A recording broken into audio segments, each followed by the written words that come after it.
welcome. My name is William Sabule. This is the Newspaper Review on Tap TV, and I'm happy to have you join me here. This is where we bring you the headlines across newspapers around Nigeria. And if you'd love to participate, that is, react to any of the headlines we read out to you here, you can do that by dropping your comments and your reactions on the comment section.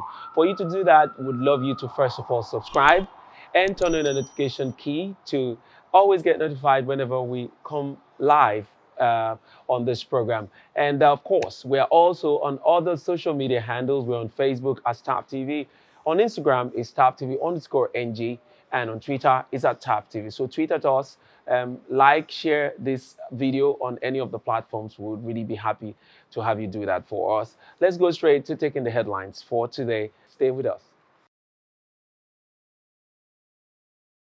All right, we begin with the Daily Times newspaper for today, the second day of March 2022. And we start from the top of that paper, and it says there, Buhari urges Nigerians to collaborate with security agencies.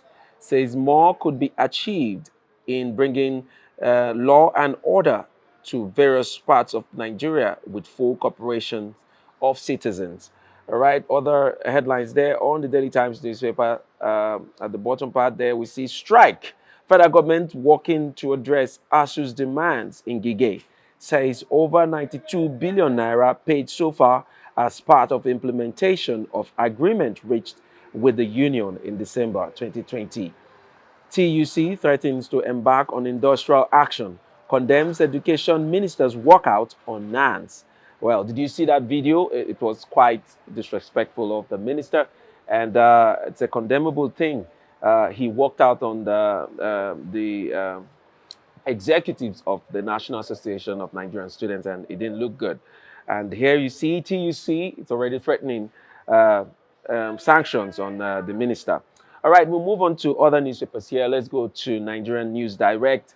And on Nigerian News Direct, we take the big headline there. It says, NAS approves, I'll take that again, it's a constitution amendment.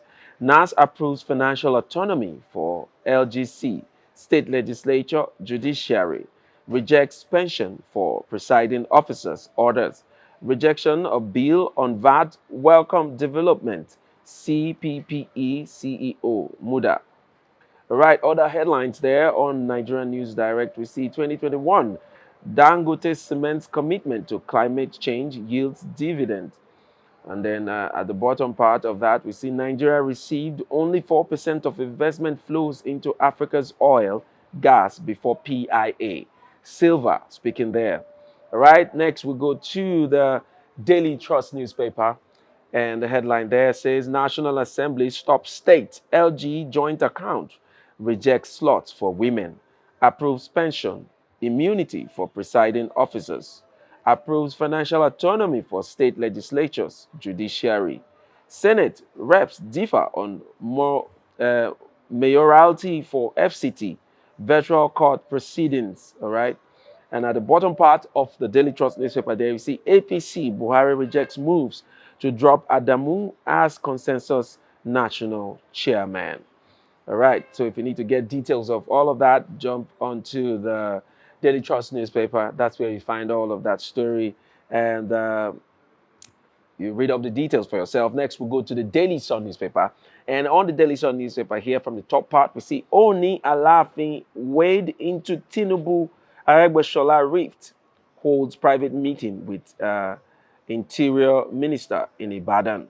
And that story is on page 7 of the Daily Sun newspaper. And other stories here, we see APC chairmanship, Buhari rejects governors, opposition against Adamu. Buhari rejects governors' opposition against Adamu, urges Nigerians to get involved in security efforts. And that story is on page 7 and 26 of the Daily Sun newspaper. And at the bottom part of the Daily Sun newspaper, we see there Constitution Amendment, NAS, OK's VAT, airport, rail, electricity, decentralization, endorses financial autonomy for LGs, legislature, judiciary. CSOs oppose immunity for lawmakers. All right, so pick up a copy of the Daily Sun newspaper. That's where we find full details of those stories I've read to you now. Next, we go to the this day newspaper. I beg your pardon. It's this day newspaper, and the big headline here says Constitution Review: National Assembly OK's autonomy for LGs, state legislature, judiciaries. All right, and at the top part of that paper, we see President insists that Adamu is preferred candidate for APC chair. All right. All right. So pick up a copy of this day newspaper. That's where we find the stories. We'll go to the Punch newspaper. And on the Punch newspaper here, we see federal government loses out. NAS affirms state's power to collect VAT. And that's story on page 2. Under that, we also see Lagos, Akwa Ibom hail lawmakers on value-added tax. Say it's true federalism. Senators, reps retain VAT concurrent list. LGA autonomy scales through. All right, so pick up a copy of the Punch newspaper to read details of that story. And other stories here on the Punch, we see transport fares rise. Filling stations sell petrol above 200 naira. And that's on the bottom part of the Punch newspaper. All right, next we go to the New Telegraph newspaper. And on the New Telegraph newspaper, we see APC National Chair Buhari meets APC governors, insist on Adamu. CECPC Chair Buni, 10 other governors absent at the meeting. Southeast lobbies for National Secretary slot. March 26 convention date, sacrosanct. Party governors speaking there. And on the top part of the New Telegraph newspaper, there you see PMS.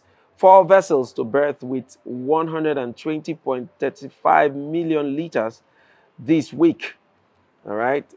That's quite a relief if it's going to actually reduce or finally clear the lines, the long petrol queues we see at the filling stations.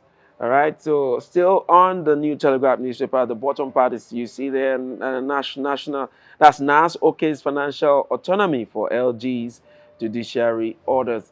All right, so pick up a copy of the New Telegraph to get the full gist of the stories. That's all we'll be taking on the newspaper headlines this morning. Next is our discussion segment. Stay with us as we do this together. All right, thank you very much for staying with us up to this time. Now we are back with our conversation segment, and I've been joined by Mr. Victor Sioku. Thank you so much for always coming through and giving us your very in-depth analysis on most of the headlines that we read here. All right, let's begin today with the saga between the federal government and ASUU. I mean, this saga has been there for so long, and it's up and running once more. Nigerian students are not finding this funny. I saw a video recently of Nance, addressing the Minister of Education, and he walked out on them, which I think, in my opinion, was a very, very appalling scene. It wasn't a good one. It was very disappointing. And the student union, the Nance union, as it were, are already reacting negatively to all of this. What's your take?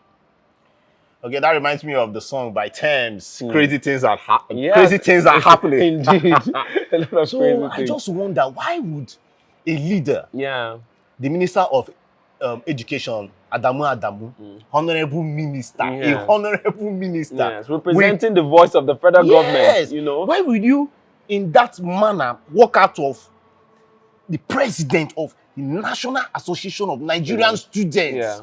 Who have come to mediate, come to find solution to the problems on ground. He's saying, in that interview, we see that he was lamenting that, the students have been left out of the negotiations between ASUU and the federal government, and he doesn't think that is right.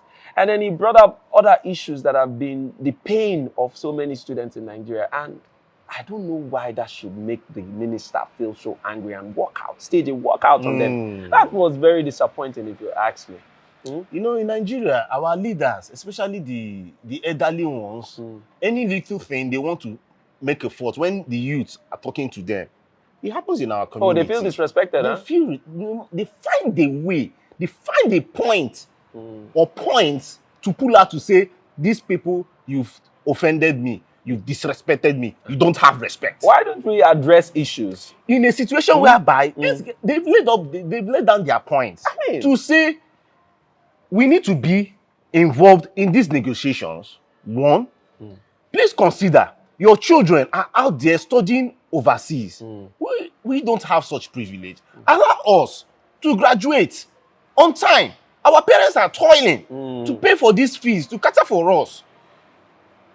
And the minister worked out on them.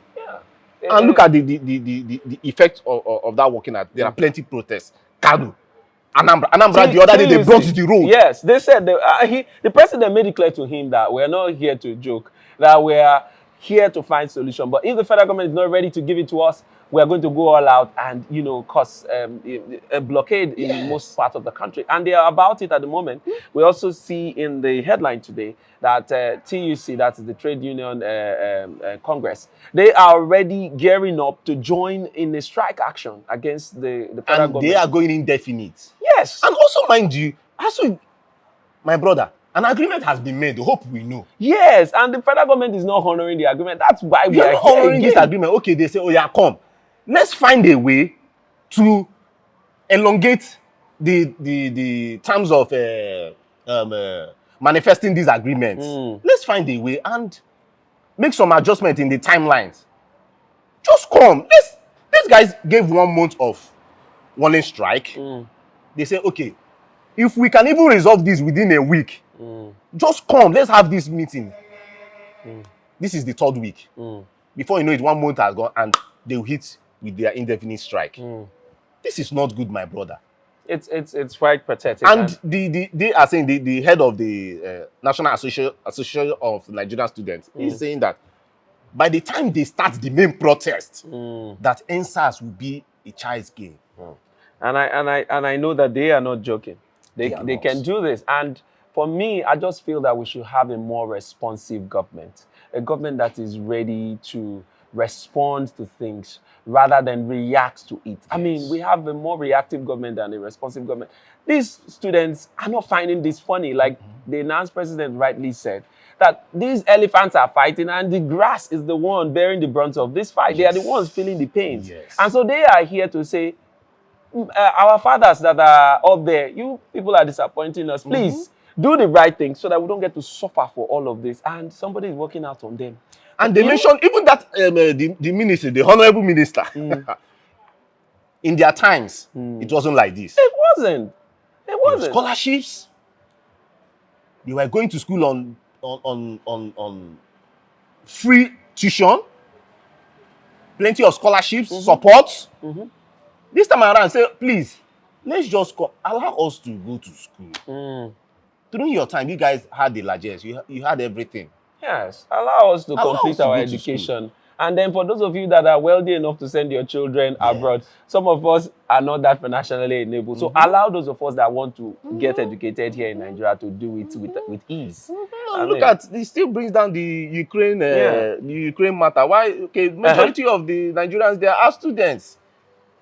And they left the shores of this country because of what is happening here. And then see what they are facing there. It's quite sad. If Nigeria was that good, I'm not sure those people will make the trip. Yes. All right, moving on. Let's go to the electoral bill, electoral act amendment. What's your take in all of that? There's been a lot of amendments recently. The women group, they are really angry. Okay, well, before I start with the women group, we have they want the states to take care of the VAT as a value-added tax. The states should be the ones in charge of the VAT. Yes. Okay, more like they're trying to decentralize many things. Electricity, you can produce your own electricity. The states can produce on their own, produce and use your electricity. Not the one that you produce the electricity, you must send it to the federal grid. Then the federal decide who gets the electricity. Who gets more. Yes, yes. So that aside, then prisons, they want to decentralize.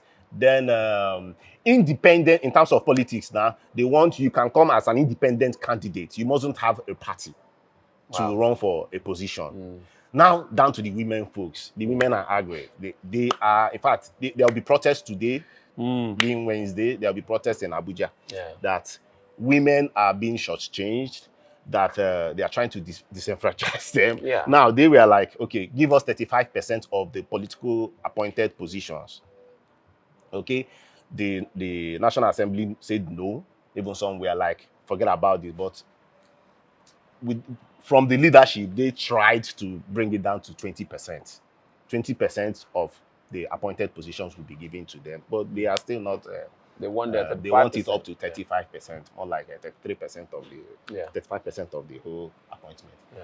Now they are also saying now if a woman marries a foreigner, okay, if a child comes from a foreign father, let's say a British man marries a Nigerian and they give birth, the women folks in many cases they don't recognize them in our politics. Oh yeah, okay, that's true. And another thing that is happening that we know that if you marry, let's say your wife is from, for instance, let's say Abia State, you are from Bayelsa, your wife cannot contest in Bayelsa. Okay? So they are trying to amend all these bills. But if the man marries from Bayelsa, he cannot also contest in Bayelsa. But you know, our marriage more like you coming over. As yes. But your wife is still from that state. You cannot still go back to your wife's state to contest. So these are some of the things that they need to look at. Yes. I mean, it's one Nigeria, as they say. So, and you know, there's this law that if you have lived in a state for more than 10 years, you're supposed to be, it doesn't happen here. It doesn't happen. Nobody admits or honors that part of the law, and it's something that they need to look into. So the vice presidency was there. In fact, they were disappointed with some lawmakers that generated, or more like they were the ones that first announced the bill to the House. The ones that the first reading of the bill, they at the end, while voting was happening, they switched. They were more like against the women, and they were wondering why would these men betray us at a time like this.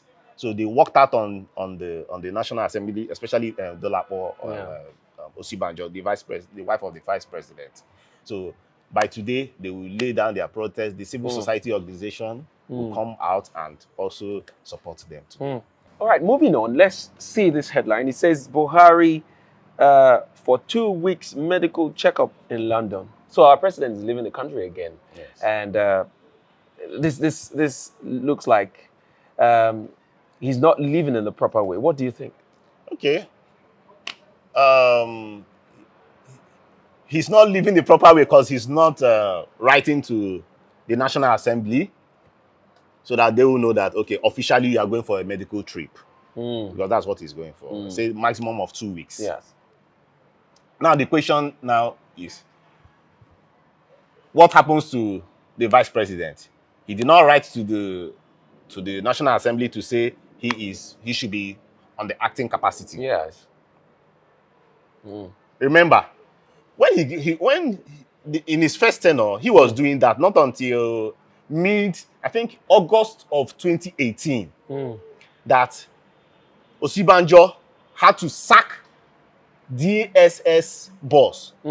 That's the boss Daura. Yes. Boss Daura. He had to sack him. Remember what happened in 2018 when the National Assembly, the DSS officials, they illegally invaded the National Assembly, closed the gate. Remember, they were wearing masks. I don't know if you remember that incident, that they were wearing masks. They didn't want to show their faces. Yes, I remember. But they were sent by their boss to stop proceedings on that day. So at that time, Osibanjo was the acting president. Osibanjo invited him to the presidency and sacked him. And the presidency, they weren't happy about it. They were like, Osibanjo did not contact the president before sacking.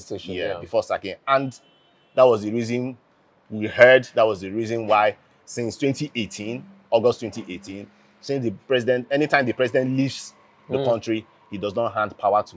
But it's unconstitutional. It's unconstitutional. And nobody's raising any voice about it. Nobody. That's Nigeria for you. Well, in a sane environment, yes, a president can go down by just this action. Yes. And here in Nigeria, it seemed as if it's a normal thing. Yes. Okay, so he's going for 2 weeks, leave, and well, let him go. Yes. But he's leaving the seat empty. We don't have a president as it is now. If there's any serious issue in the next 2 weeks, we'll be waiting. that we need an emergency decision to be made. We have to wait just again. Have to wait. Wait again. So now here is our VP taking decisions on behalf of the office, and some people are angry, and because of that, oh, he cannot be in charge anymore until the president comes. You know, very unconstitutional, yet we see it as normal. Yes. These are the things that most of our leaders do and get away. They do it in impunity and just stay, and nothing is happening. And it's quite sad. Well, that's the much we'll be taking today in our comment section. Thank you very much, Mr. Victor. Thank you for always joining us. Don't forget to drop your comments and your reaction. That is if you want to join this conversation on the comment section, that is. And do well to follow us on all our social media handles too. If this is the first time you're seeing this video, don't forget to subscribe and of course like and subscribe, that is. Click on your notification key and of course share this video. Thank you very much. Till I come your way again next time. My name is William Sabule. Thank you for staying with us.